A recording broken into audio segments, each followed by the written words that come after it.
Alrighty, Mrs. Nash, so here you have your 2023 Riverside Retro 240BH. I got Mr. Justin Duval. He's the technician. He's going to walk you through everything, teach you how to do everything. All right, cool, guys. So today we're going to start up front. This is called the A-frame of the camper. A couple things you need to know.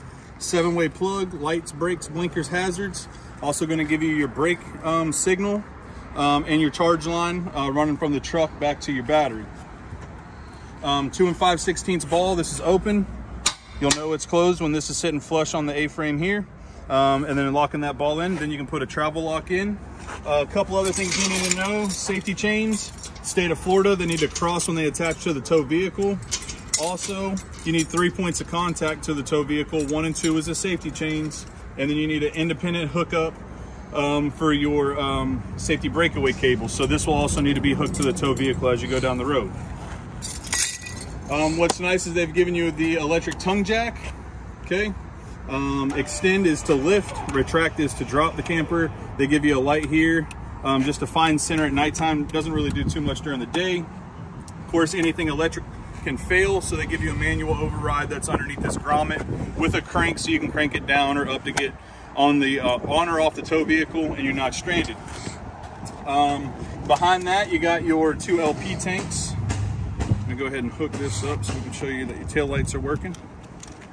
Okay, so there's that. Right behind that, you got your 2 LP tanks. This is a dual stage regulator, so it can you can put it in the middle here. It'll run off both tanks if they're both open. I prefer you not do that, because then all of a sudden you have 2 empty tanks and you don't know that you're halfway through the tank. So what I do is I'll just pull off of this tank, right? So we're over here. I'm gonna crack this one open. Then there's a little peep sight here that shows green, let you know that you got gas. Now when this tank is all the way used, this will flip to red, say, hey, I'm empty. Then you just flip over to the other tank, boom, crack this one open, and then you go get the other one refilled. And this is just to prevent you running out of gas completely. A couple things you need to know: the tanks need to be all the way open or all the way closed. Don't deprive the camper of the BTUs it's calling for. Let your regulator do all the regulating for you. So all the way open, all the way closed. And then you're gonna get these tanks refilled. They're DOT certified. So you're gonna get these refilled at like an Ace Hardware, Sawyer Gas, or something like that. Right behind that, you got your 12-volt battery. Okay, a couple ways of charging this is from that 7-way plug up front, like I was showing you. So this being in the tow vehicle, you'll get a charge there. And you also have a 30-amp cord in the back that will charge your batteries as soon as you plug in. Another way to charge your batteries is through this solar package here. So you can buy a solar package from Furrion. It'll plug right into their little tripod you can set in front of the camper. Okay. These scissor jacks here, 3/4 inch socket. They give you a speed crank here. Slips on, you can run them up and down, or you can get a drill with a 3/4 inch socket and then in an instant just run these to the ground. Okay. So there's that. The biggest concern on your slide out is going to be your slide seals. This is the fabric material that's going to keep all the water outside. These can dry rot, so it's important to lubricate or recondition these. You're going to spray your D-seal, your sweep seal, and then the side of the slide out. Run that room in and out twice so you hit the back side of the seal, and then you're done. And you're going to do that all the way around the box. So do all your seals, side of the box, run it in and out twice. Okay. As far as getting water into the camper, this is going to be where we're doing that. And this is on the rear driver's side, sorry. So right here, this is your freshwater tank. This is going to go straight shot to a 40-gallon tank. You can put like a chlorine tablet in there to keep it purified. Or if you have a hose available, you'll see the threads here on this port. You thread in the hose, turn on the hose, you have unlimited water as long as it's on. Now you'll notice that this does the same thing, but it's orange. This is for your black tank flush. The reason this is orange is because you can put your hose into that, just turn on the hose, but you're actually going to be filling the black tank, and then it'll come out of the toilet into the RV. So that's why this is kind of highlighted for you. So make sure you know which operation you're doing.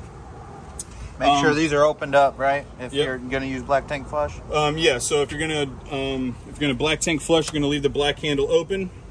All right. So this is your dump station here, your port. You'll notice that the handles are different colors. So this one's black and this one's gray, and that's for a reason. Your black water is your poopy. The gray water is like your sink water and your shower water. So when you're camping, these should be closed, right? And as you use your shower and your sink and all that in your toilet, these tanks are going to fill. And there's an indicator panel inside that'll tell you how full each tank is. You're going to leave these closed, let the tanks fill, and then you're going to hook up your hose to go into the ground, your septic. You're going to pull the black, let all your nasty run out, and then you're going to close that. That would be the time to use this. If you've acquired a smell in the camper or something like that you can't get rid of, you'll use the black tank flush to kind of clean that black tank, clean all the sediment off the bottom, and then you can just continue to open and close this valve here to make sure that all that water is getting out. Once you're done with all the nastiness, then you can come in with the gray, which is your bath water and your sink water, and let this drain and clean out that hose for you. Okay. Don't use Angel Soft or Charmin. You're going to use an RV grade toilet paper, single ply, and it dissolves on contact with water. Okay. 30 amp cord. This is where your cord is going to plug in and supply all the power to the camper, and then this is your cable inlet here. Okay, kind of a blast from the past, not really used too much. On the back side, you have the option to get a backup camera. That's going to be from Furion. Pretty easy to install. And then this is going to be your water heater. 6-gallon water heater. Both of the switches to run this water heater inside, and that's going to be a gas switch or the electric switch. You can run both at the same time, kind of tag team it if you needed to. When you hit that gas switch, gas will come in here through the gas valve into a burn chamber, and then it's going to spark itself here with this orange wire, so you don't need to blow yourself up with the grill lighters anymore. So there's that. And then if you hit the electric side, your electric element is back here, so kind of try to keep your fingers away from that because that is high voltage. Of course, any time you're holding water in a tank, the water is going to try to deteriorate that tank. This is an anode, and that's going to stop that water from deteriorating your tank. It's actually going to deteriorate a stick of soft metal, so that will eventually kind of wear away. So every 1.5 years, you're going to have to replace this anode. You can buy that pretty much at any RV dealership. Okay. Over here, you have your outside shower, hot and cold water, regular shower head. You got your outside kitchen, the beer fridge. You also got your outside grill here. Okay. LP Quick Connect. All right. So this is going to hook to the grill, this side here. And then this is going to pop in here for your LP Quick Connect. Now there's a little stem here that you can move back and forth. This is a valve. Okay, so you're going to move this out of the way. That allows you to move this collar back and forth. You're going to put the gas line in. Okay, so the gas line's in. And then you're going to have to put this little valve back in line to get gas through the hose. If this is left closed like this, you won't get any gas even though you're hooked up. So just keep that in mind anytime you go to use the outside grill. Okay. Alright. So back of the refrigerator, not too much for you guys to do back here, but just to see it. Same thing, you got a gas burn chamber here, and then it plugs into a regular house outlet. Okay. Your tires are set to about 65 pounds. They're not nitrogen. They are filled with air, so any air pump will work. Lug nuts tightened to 115 foot-pounds, nothing more, nothing less. That's especially important with the tandem axle because if you start getting into tight spots and the rims are too tight, because they're aluminum, you have the ability to crack or flex the rim. Okay. I'll go ahead and run the awning out and talk about that.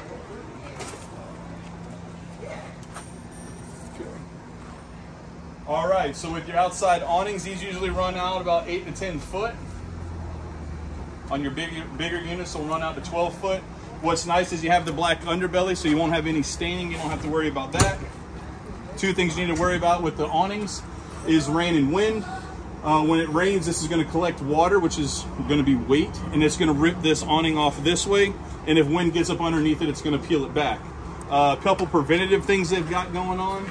This is an elbow here, so that if you did leave this out and it did collect that rainwater or that weight, instead of ripping it off, it's going to buckle this side and let the water run off. So They're kind of helping you out there, but try to run them in. Be aware of your environment or your weather when you're camping. Okay. Yeah, let's go right to this panel, Joe.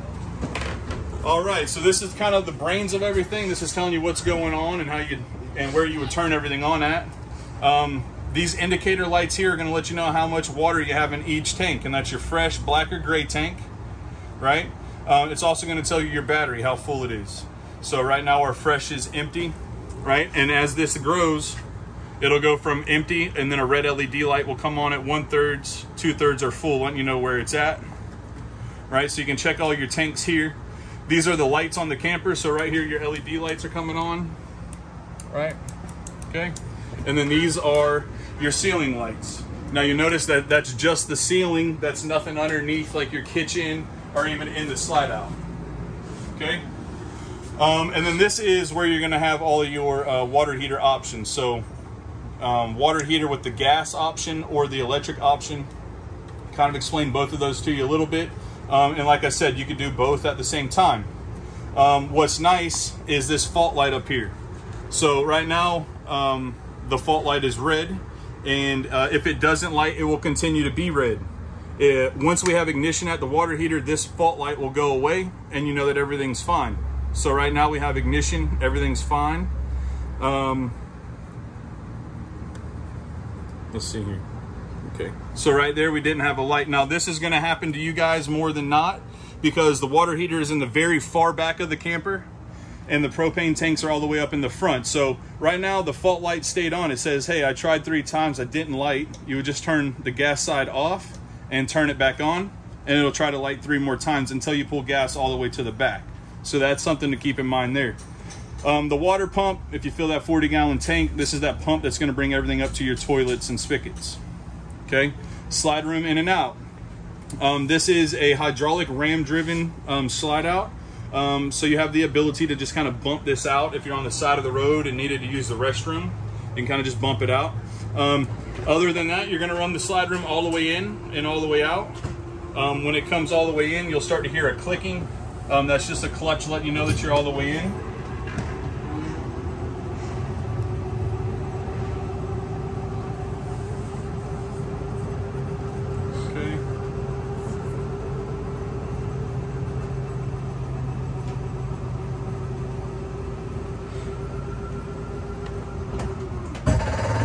So that's that clutch noise. So you're going to hear that. Don't be scared if you hear that. It's perfectly normal.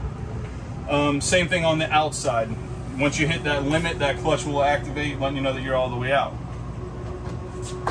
Okay, awning, retract, and extend. Pretty simple. When you're extending the awning, you're going to extend it all the way out until you see a black flap fall. That lets you know you're all the way out. And then retracting, you'll hear kind of the fabric pull tight, and you'll know that you're all the way in there. Okay.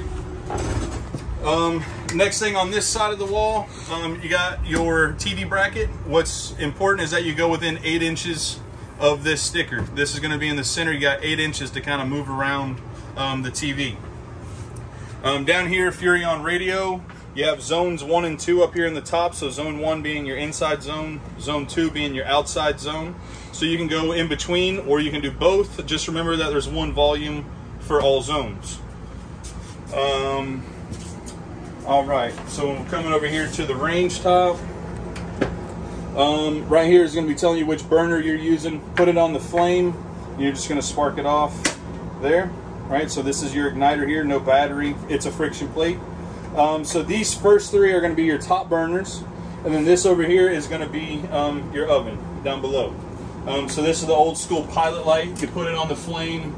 You hold it for 10 seconds, you pop it off with the igniter, you'll get a small blue flame, you hold it for, I don't know, probably 10 more seconds until it gets hot, and then you can leave it alone. You can just have that small flame burning back there, and then when you're ready, you come put it to the desired temperature and it'll light itself. Okay, so that's how the oven works. It's important to see 4 offs across the top at night. If this is open even just a little bit, your carbon monoxide and LP detector will start screaming at you, and you're going to wake up with a headache. Okay, microwave, you got a fan and a light for the oven. Next thing you need to know is about your refrigerator. You have the option to run this on 110, which is the auto option.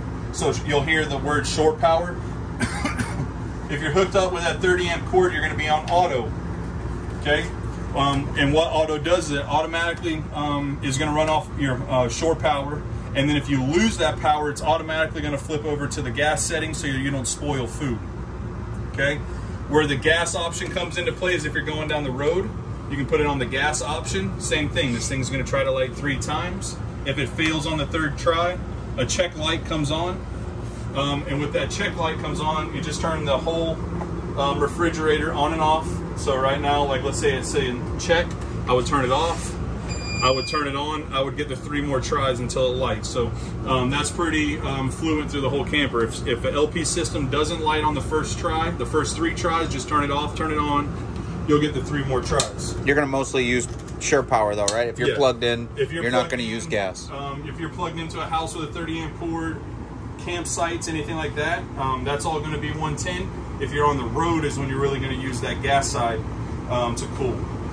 Okay, down here you got your power box. Anything on a breaker is going to be a 110 or a house side of things. Anything on a fuse is going to be a 12 volt battery. You'll notice that most of these are 15s. This 40, if these two 40s blow, let me see if you can get in there a little bit better. If these two 40s blow here, you'll lose all 12 volt power when you're plugged in. So these are going to be a little bit more important than the 15s. Now granted, if it's a 15 amp fuse, replace it with a 15 amp fuse. Okay. In the bathroom, you got your GFI over here. Same thing at the house. What you need to know is off of this outlet here, all of the other outlets are kind of daisy chained off of it. So if you get water in this outlet, you're gonna lose that whole string or whole strand or run of outlets. So try to be aware of that. So if you lose multiple outlets in a row, you're just gonna make sure you come here to reset all those outlets. When it comes to your toilet, this is actually a hand pedal, a hand lever toilet. So just a little bit is going to give you water. You fill, and then you flush that way, pulling it all the way down. And then if you don't want to smell the tank, we all did let's just say you did the nasty, just put more water in the bowl. It'll make a nice seal between you and the tank so you don't have to smell it. Okay, so there's that. Shower, pretty self-explanatory. You'll have an overhead fan. Going to be good for using the restroom, or even when you're taking a hot shower, all the steam you're going to want to get out of here. So just be cautious of that. That pretty much concludes the retro. If you guys have any questions, call me or Joe, and we'll get on the phones and help you out the best we can. Thanks, guys.